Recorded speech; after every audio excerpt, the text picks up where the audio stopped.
This week on Jerusalem Dateline, despite an official ceasefire in northeast Syria, the fighting continues and many Christians and Kurds are caught in the crossfire. Plus, reports that jihadists are stealing Christians' lands. Christians and Kurds are gone. They can't stay. They will die. Those that have stayed will die. There is no ceasefire. Plus, Daniel, South Africans bring the Bible to life in a spectacular performance, a gift to bless the Jewish state, seen for the first time in Jerusalem.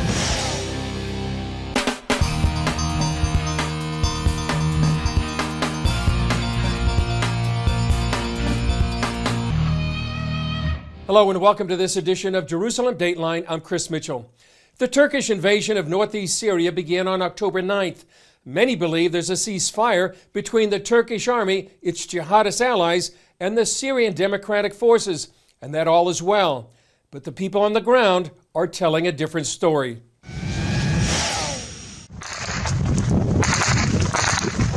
On the front lines, a small Christian relief group is reporting the ceasefire is in name only.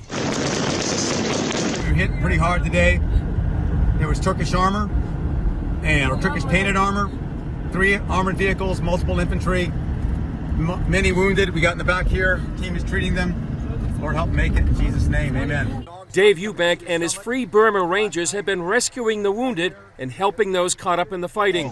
That mortar just hit right here. He says the Turkish army, along with its jihadist allies, are continuing the attack. Right now, the only safe zone that there is the international border between Turkey and Syria. The other zone is a genocide zone. Christians and Kurds are gone. They can't stay. They will die. Those that have stayed will die. There is no ceasefire. Dalton Thomas told CBN's Ben Kennedy on Faith Nation there's 2 safe zones inside Syria. One for ethnic and religious minorities, protected by the Kurds, and one for ISIS, protected by Turkey. And the one safe zone was exposed yesterday with Abu Bakr al-Baghdadi being killed, and now we're seeing how far this conspiracy is actually going to go. Al-Baghdadi's safe house sat in a Turkish protected area. Thomas and a number of others suspect Turkey shielded him. On Monday, Israel's ambassador to the UN called out Turkey's President Erdogan. For years, he has been destabilizing the region through violence and supporting terror organizations. Erdogan is a threat to regional stability, to Turkey's neighbors, and to the Turkish democracy. After Baghdadi's death, Thomas sees a greater threat. The Middle East is much more dangerous now than it was even with his death, because we're seeing the rise of the true Islamic State, which is the state of Turkey. Recently, Turkey's defense minister posted a future map of Turkey that included parts of Syria, Iraq, and Greece. In the midst of the crisis, Eubank and Thomas are praying for the U.S. and the international community. But I'm praying that our country changes. And not only is guarding oil fields, which are important, but even more important are people. That's why you have oil, for people. And it's their oil. So we need to bring our troops back and draw a new line. My prayer would be that the international community would wake up to what's actually happening and engage to stop it, because we're running out of time. As the fighting continues, many Christians caught in the crossfire are paying the price. These jihadist troops fighting for Turkey just captured the Syrian town of Ras Ain that had a large Christian population. Bassam Ishaq is the U.S. representative of the Syrian Democratic Council that represents a new democratic government in northeast Syria that speaks for all the peoples and minorities in that region. He told CBN's Faith Nation the jihadists stole the Christians' land. They were told by the pro-Turkey rebels that they have orders not to kill the Christians, but you have no land here anymore. So they're not able to go and collect their harvest. And what this amounts to is really soft ethnic cleansing. Because if you lose your source of income, you lose your land, you leave. And so this is what the pro-Turkey jihadis are doing. Those same jihadist forces are now on their way to the next town with a large Christian population, Tel Tamer. We have, similar to ISIS, the same mindset as ISIS, those pro-Turkey jihadis who are coming in now threatening their town. We need the U.S. to step in. On Tuesday, the U.S. House of Representatives voted overwhelmingly to sanction Turkey and sent the resolution to the Senate. Senator Lindsey Graham told CBN News they need to stop Turkish President Recep Erdogan.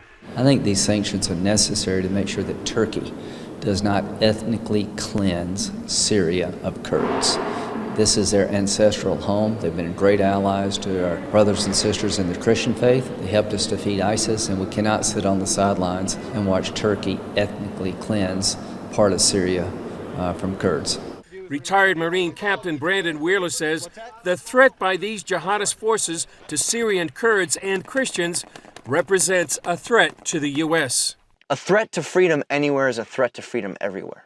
And if you can't secure freedom here, you will be sure that people who want to kill Americans, who have killed Americans, will come here in order to man, train, equip, and prepare for the next war because they are committed. As we've seen, the fighting on the ground is ongoing in Syria, and the humanitarian crisis created by the Turkish invasion there continues to grow. Chuck Holton shows how CBN's Operation Blessing is working to help those with no place to go. While the American withdrawal led to greater Russian and Turkish influence in Syria, aid workers on the ground say there is no ceasefire. Retired Marine Captain Brandon Wheeler has spent years getting to know the players in this region. He says the U.S. gave up a huge opportunity in northern Syria. The fascism of Islamic fascism and the totalitarianism of Russia and Assad, those things are not going to be better ideas to freedom and self-government. It just won't work. So if you had played it out, and if we had done what we did post-World War II and built this place up, everybody in the area would want to be here. It'd be the most prosperous, successful place in the whole region. All of that may be lost. Now the other players are rushing in to fill the power vacuum left by the U.S. exit. What I can tell you for sure is whether it's Putin or Assad or the Salafi Islamists or Turkey, the one thing they can all agree on is that self-governance, individual freedom is a threat to all of them. So they will exterminate this project at all costs. Dave Eubank has been leading a small team of medics in northern Syria since mid-October, and he believes the U.S. still has a role to play. This was an emergent, small democracy of a mixed ethnic religious group that got along with each other. But they needed us in the middle to help hold that together and to keep ISIS down. These people fought and defeated ISIS here, but to keep them from rising again, the U.S. needs to stay. Also, to stop Assad and his dictatorship to taking over this whole country.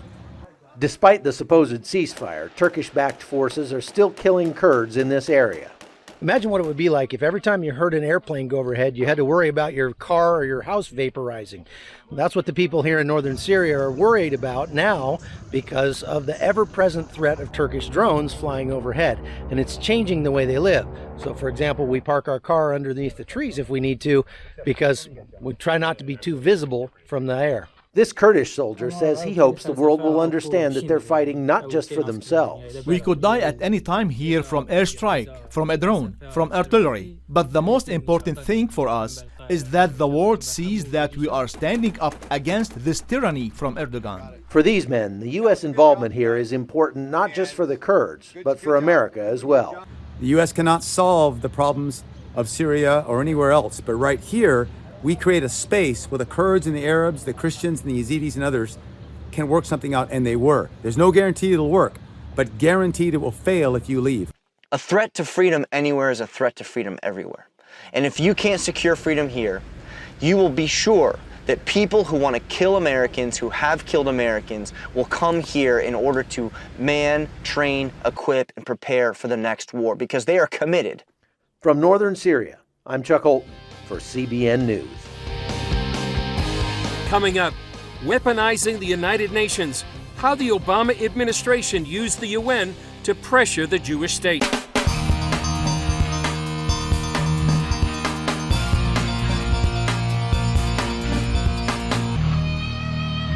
Exerting political pressure against Israel and using the United Nations as a weapon.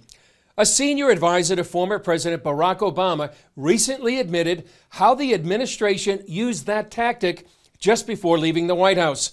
And the Jewish state could likely face similar challenges in the near future.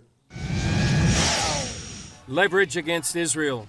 That strategy was on display recently at Washington's powerful J Street Conference. The group claims to be pro-Israel, but often criticizes the Jewish state.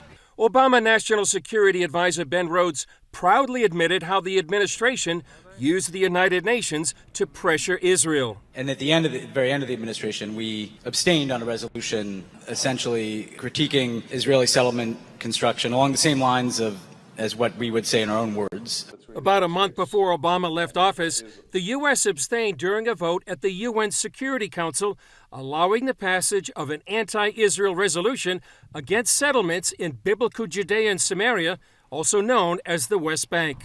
While the U.S. historically opposed settlements, it had always backed its key ally at the UN.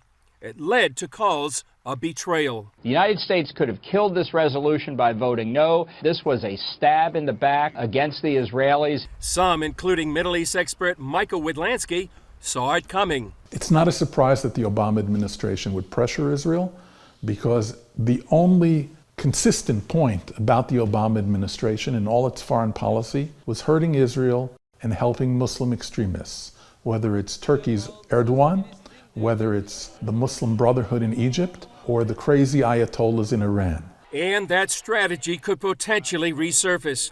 During the J Street event, 2020 presidential hopeful Bernie Sanders said the U.S. should use its Israeli military aid as a Middle East bargaining chip. My solution is to say to Israel, you get $3.8 billion every single year. All right? If you want military aid, you're going to have to fundamentally change your relationship to the people of Gaza.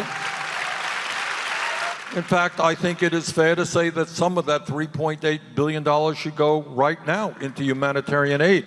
Less than 2 years after Israel left Gaza, Hamas took over in a violent coup. The terror group has used millions in international aid to help its fire rockets, build tunnels, and launch riots against Israel's border. Widlansky says those who call themselves friends of Israel often turn on the Jewish state. The best way to deal with deceivers, masqueraders, is to unmask them. Strip their mask, show who they really are, embarrass them. That's the only way to defeat them.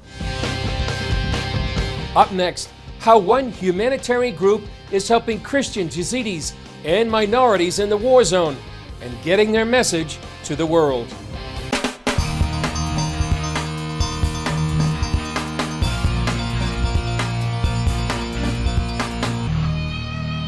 Charmaine Heading is the founder of the Shy Fund, a nonprofit organization that provides humanitarian aid and disaster relief for people in need. Heading has been helping the people of northeast Syria for years, and I talked with Heading about the crisis in northeast Syria and what the world needs to know. Charmaine, thanks for joining us here on Jerusalem Dateline. It's always an honor to be here, Chris. Yeah. We have two maps here right now, and talk about the land that a lot of people are referring to, but as you say, tell us what this land actually is. So this is North Syria, and this is the area that's been proposed as the buffer zone where you have the red. And where you have all the purple dots are all the ancient Christian villages, people who speak Aramaic, the same language Jesus spoke. They all live along this so-called buffer zone. So the conventional wisdom is this is all Kurdish land, this is YPG, but you're saying this goes back 2,000 years of Christians living in this land. They predate Islam by 7 centuries here. This is their ancient homeland. In fact, many of these Christians, even worse, are survivors of the 1915 Armenian genocide that were put on the first death marches from Turkey into this area of Syria. These are Christian lands. It's also Kurdish lands. It's also Arab tribes. And there's also Yazidis that live here. This is not just a Kurdish area. Right now, we're talking about danger for Christians that are right now in the line of fire. We're talking about Tel Tamar right here. Yeah. Tell us what's going on right now. So as you can see, Tel Tamar area is way outside the so-called agreed buffer zone. So the question we're all asking is, how come Turkey is allowed to bring their jihadi troops in the so-called national army, which is made up of ISIS, Al-Qaeda, FSA, and other ideological radicalized Islamist groups, into this area where there's been well-documented human rights abuses against minorities or religious minorities like the Christians and the Yazidis, or what the Turks are calling all over social media infidels, you and me. So we're having ethnic cleansing here. The House of Representatives in the U.S. just voted to recognize the Armenian genocide. What's happening right now? It's kind of hypocritical to recognize the Armenian genocide that's happened when you've got Assyrians, Armenians, and Christians that are living all along here, and they are running for their lives right now as we are sitting here today, because these Turkish armies are attacking them and are coming into this area in order to ethnically cleanse the area of all of the so-called infidels. You see there's a historical parallel to what's happening right now. What is that? I think that what we have done as the West is that we have given over this so-called buffer zone to Turkey in the hope for peace in our time, just like Chamberlain did to Nazi Germany with the Sudetenland. And we know what happened after that. 6 million Jews died. And we are looking at the same thing happening, another genocide of Christians, Kurds, and Yazidis in this area. We have lost the moral clarity. And quickly, Charmaine, what can be done? We need to stop Turkey from flying into this area. America controls the skies. We need to declare a no-fly zone. We need to move troops into this area and protect the religious minorities. For those of us who say never again, not on our watch, it's happening. We have to call. This is the time to make a call and to say to our leaders, our people in authority, protect our Christians, protect the Kurds, protect the people in these lands. Well, Charmaine, thanks for your expertise and your insight and your passion about the people here. Thank you. Still ahead, the Bible comes to life when South Africans bring a spectacular production of Daniel as a gift to bless the Jewish state.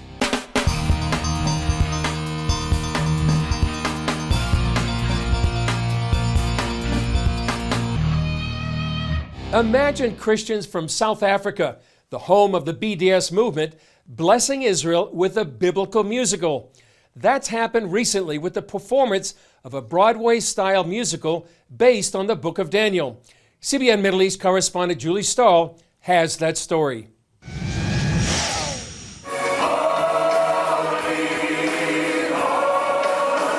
They call Daniel the musical a gift of friendship from South Africa with love. The whole musical was created for the purpose of bringing it to Jerusalem. Part of the message that we've brought from South Africa is that the vast majority of South Africans are people that relate with Judeo-Christian values, more than 80%. And that's not reflected in our government's policy. Creator and producer Joe Neiman says South Africa's stance against Israel isn't good for his country and hopes this gift can begin to change that. When God promised Abraham that he would bless those that bless Israel, that is the word of God. So for us it's not political, it's about believing the word of the God of Israel and taking him on it. The musical, performed at the Jerusalem Theater, aims to blend the biblical story of Daniel and his three friends from Jerusalem with an African style. In the compositions, there are flavors of Middle Eastern harmony, but the arrangements are African. And that became the bridge between South Africa and Israel and the musical concept. It opens just before the Babylonians breached the walls of Jerusalem and captured Daniel and his friends. We meet King Nebuchadnezzar and his wife.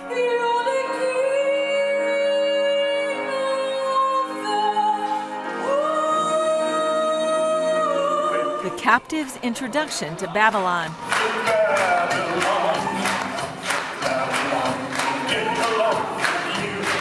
And Daniel interpreting Nebuchadnezzar's dream.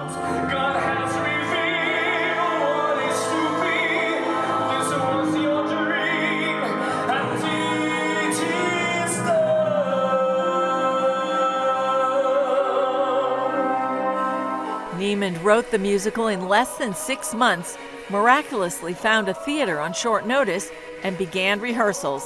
I almost feel like I'm dreaming, you know. It's been such a compressed time and with so many incredible miracles that needed to happen, and it's happened. And what did the audience think? It was full of life. Certainly the spirit of the Bible and the actors came through so wonderfully. And what's amazing to me is the miracle that it was put together so fast. How you rehearse something and bring it together so quickly is beyond belief. I live in Israel where my family made Aliyah. And just like God connects us all, and it was just an amazing performance on the show that like really got to me. Just amazing to see the African spirit transmitted into a biblical play like this was truly amazing, and it was very emotional and very heartwarming to see the support that there is for Israel. The musical was clearly a gift well received, and producers hope it will continue to bless Israel, South Africa, and nations around the world. Julie Stahl, CBN News, Jerusalem. It is an amazing production, and they plan to take it around the world. And please do pray for the crisis in northeast Syria and for the Christians and other minorities caught in the crossfire, and for decision makers to make wise and godly decisions. Well, that's all for this edition of Jerusalem Dateline. Thanks for joining us. Remember, you can follow us on Facebook, Twitter, Instagram, and YouTube. I'm Chris Mitchell. We'll see you next time on Jerusalem Dateline.